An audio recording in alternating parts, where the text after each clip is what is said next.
तो जो हमारा आज टॉपिक है वो है federation issues in cloud computing.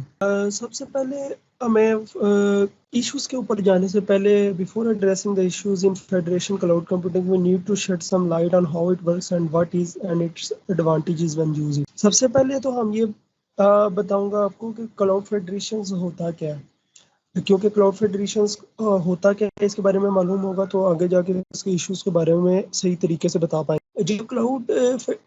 जो क्लाउड सर्विसेज हैं, जो क्लाउड सर्विस प्रोवाइडर है, फॉर एग्जांपल वो 3 क्लाउड सर्विस प्रोवाइडर है जो, और एक क्लाउड सर्विस प्रोवाइडर है उसने एक लिमिट रखी है कि वो 1000 पार्टिसिपेंट्स को अपनी सर्विस प्रोवाइड कर सकता है, पर एडिशनल उसने 1000 ऐड किया हुआ है साथ। तो जब ऐसा लोड उसके ऊपर पड़ जाएगा तो इतना वो इसको मैनेज नहीं कर सकेगा।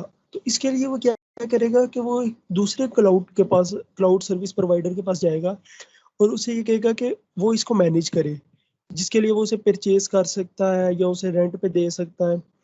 तो वो आगे से जो एडिशनल यूजर्स आ रहे हैं वो जो काम है वो क्लाउड जो एक दूसरा सर्विस प्रोवाइडर है वो इसे मैनेज करेगा।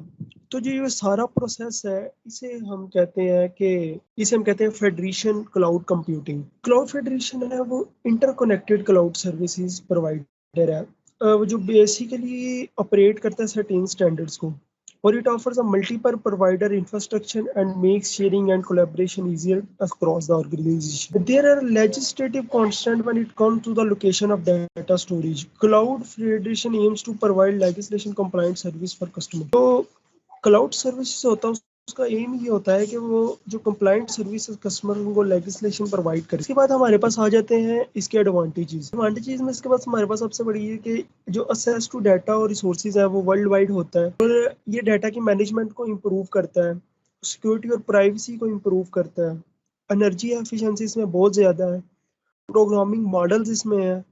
उसके बाद जो मैनेजेबिलिटी है वो इसको बहुत ही अच्छे अंदाज से इसको मैनेज किया जाता है। हमारे पास कहते हैं types of cloud federation.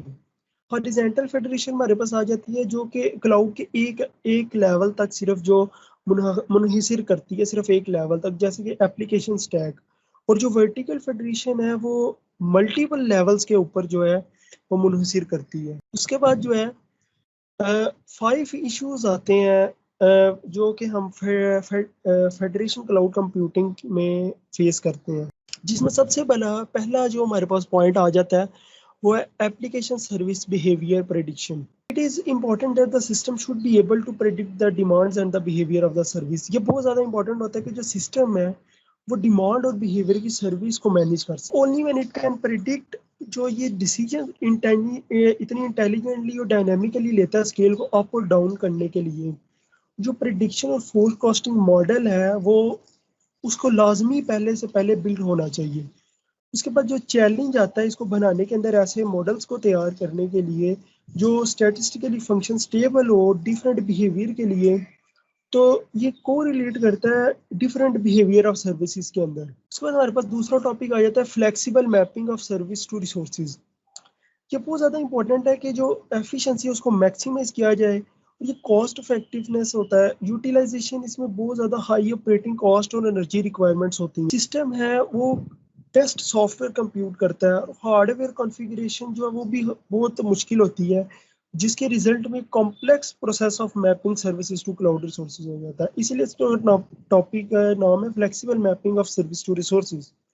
Mapping of service है वो पहले से गारंटीज होनी चाहिए, क्योंकि जो क्यूएस टारगेट है उसको सेटिस्फाई करना है हमने मैक्सिमम सिस्टम एफिशिएंसी यूटिलाइजेशन के साथ।